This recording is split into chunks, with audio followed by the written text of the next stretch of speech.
Segunda-feira, você sabe, é dia de fatos da semana.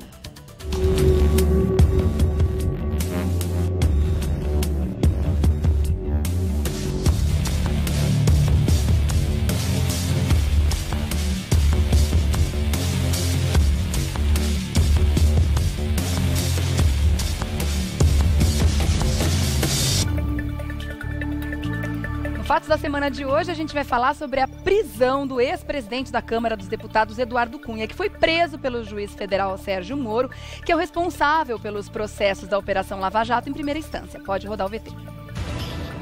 E na semana passada foi preso pela Polícia Federal o ex-deputado Eduardo Cunha. Segundo o juiz Sérgio Moro, a prisão se fez necessária devido à possibilidade de fuga do político e também por ele representar um risco às investigações.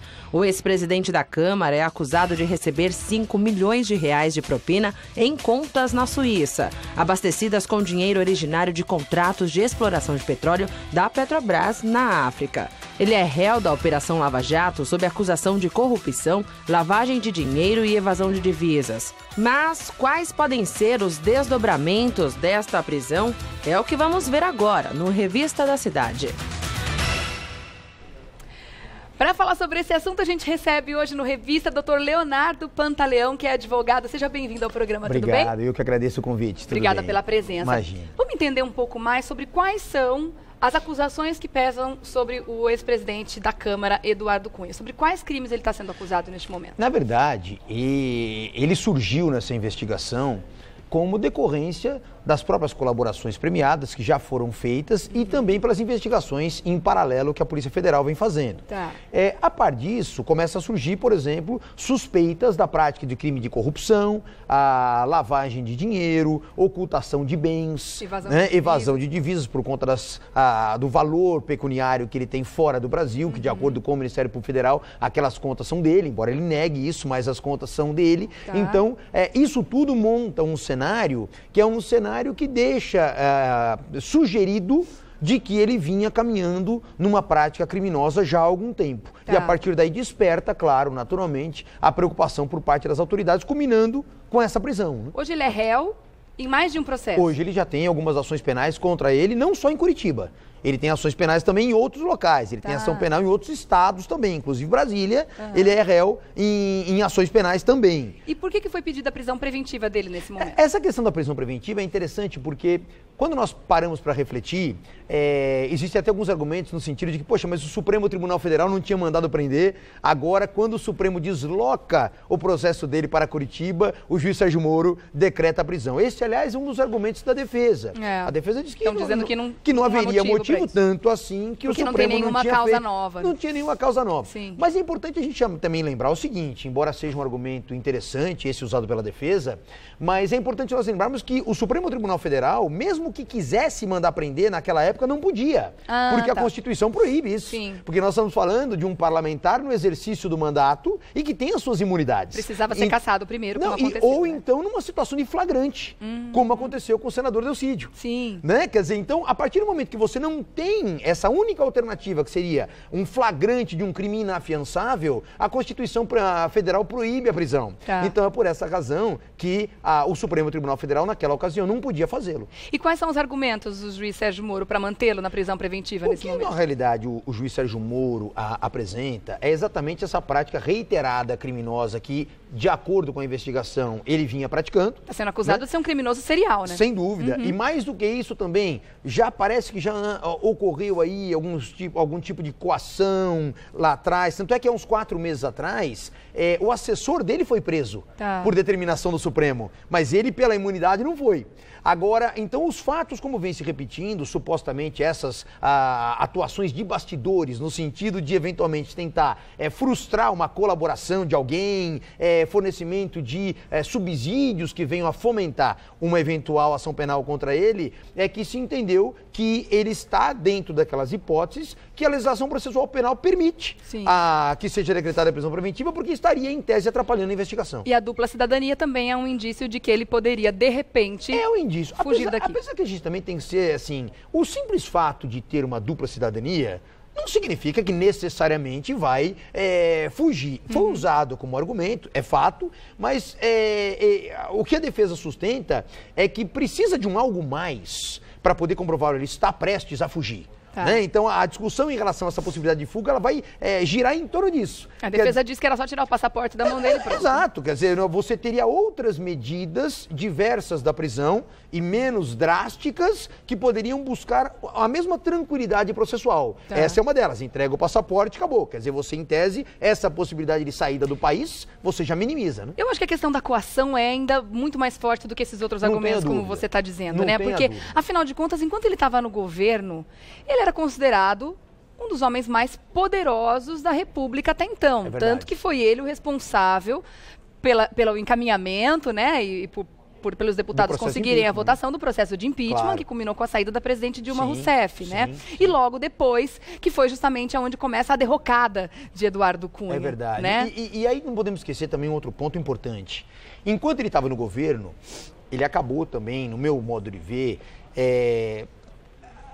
proferindo algumas declarações muito assim questionáveis sobre alguns aspectos, porque ele no governo ele já ameaçava outros parlamentares, dizendo que se ele caísse ele derrubava o Congresso inteiro. Sim, ele citou inclusive ex-presidente, ele falou de todo mundo. Então são circunstâncias que isso dá a entender que de uma forma direta ou indireta ele está intimidando alguém. Olha, se falarem de mim, eu derrubo todo mundo. E ele deve ter muita informação, porque quando ele foi preso, realmente, assim, não faltaram piadas nesse sentido, né? De que os deputados realmente começaram a ficar apreensivos. A internet ficou repleta lá de piadas nesse sentido, é verdade. E ele já foi também intimado a devolver uma certa quantia em dinheiro? Além das ações criminais, existem também uma ação de improbidade administrativa contra ele. E nessa ação de improbidade administrativa, que está girando em torno de 200 milhões de reais, que seria aí aquilo que o Ministério Público entende que houve de desvio, já houve a determinação de bloqueio de bens dele até eventualmente chegar nesse montante. Investimento na Bolsa de Valores, conta na Suíça, bens assim para todo quanto é canto. E é um montante de dinheiro tão absurdo. Gente, quando a gente para pensar no que são mais de 200 milhões de reais... É inimaginável. É inimaginável. Eu quero saber dele o seguinte...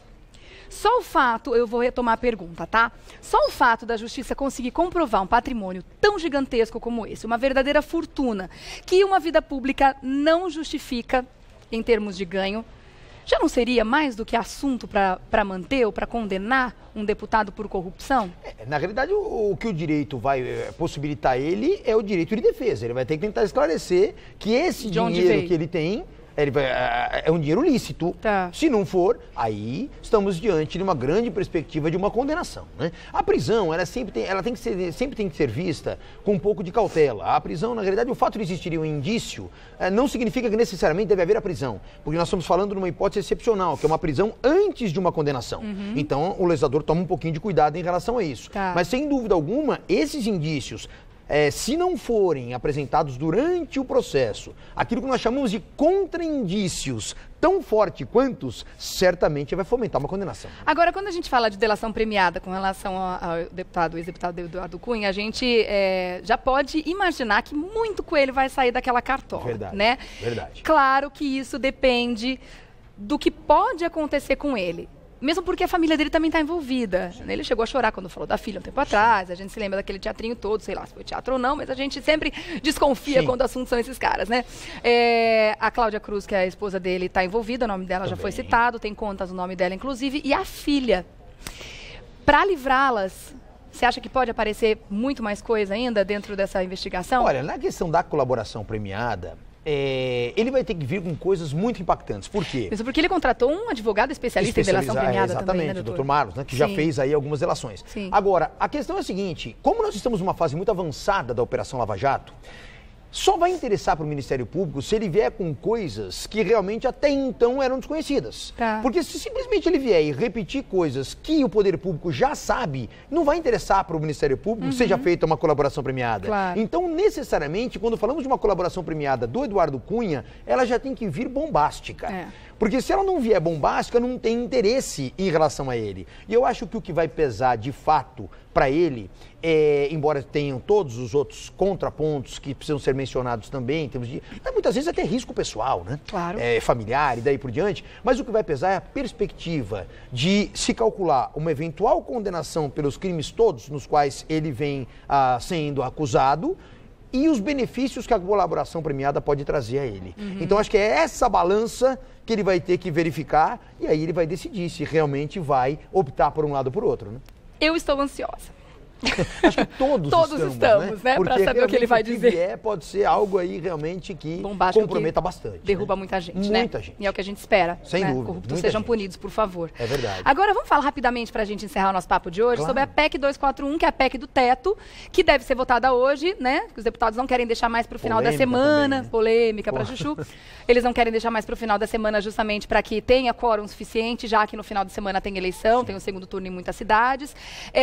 A gente provavelmente espera que isso vai ser aprovado, já que teve uma votação bem expressiva num primeiro momento na Câmara, e ainda com o jantarzinho de ontem, café da manhã de hoje, aquela alisada na turminha, pode ser que eles consigam passar pela Câmara. Pode ser, eu para acho avançar para o Senado. Eu acho que existe essa possibilidade e depois vem o desdobramento no Senado. Eu entendo que essa PEC, até agora, talvez seja o maior teste do governo Temer, né? Até agora, o maior teste do governo Temer, para saber se realmente ele tem o Congresso ou se ele não tem o Congresso junto com ele. Porque existem aspectos favoráveis e contrários, que a gente já cansou de ver aí os debates em relação a isso. Então, diante de toda essa perspectiva do que pode vir a ocasionar com o próprio desenvolvimento social do país, essa PEC, quer dizer, então eu entendo que é de fato o grande teste do governo Temer. Não passar pela Câmara, porque aqui já demonstrou que passa, mas também alcançar a aprovação do Senado e de fato entrar em vigor. Né? Que daí são mais duas votações no Senado também. Mais duas votações no Senado e aí sim vem a implementação. Né? Aí avança, né? É certo. A gente vai voltar a falar sobre esse assunto sem dúvida nenhuma aqui no Revista da Cidade. Quero agradecer demais doutor Leonardo Pantaleão, que é advogado, esteve com a gente hoje conversando sobre esses assuntos de grande importância aqui no nosso país. Está convidado a voltar, por favor. Obrigado, agradeço o convite. Quer fazer contato? Lá no Facebook, Leonardo Pantaleão. Corre lá pro Face e dá uma curtida por lá. Obrigada, meu querido. Imagina, até a próxima. Obrigada, Obrigado, viu? Até a próxima. Ótima semana.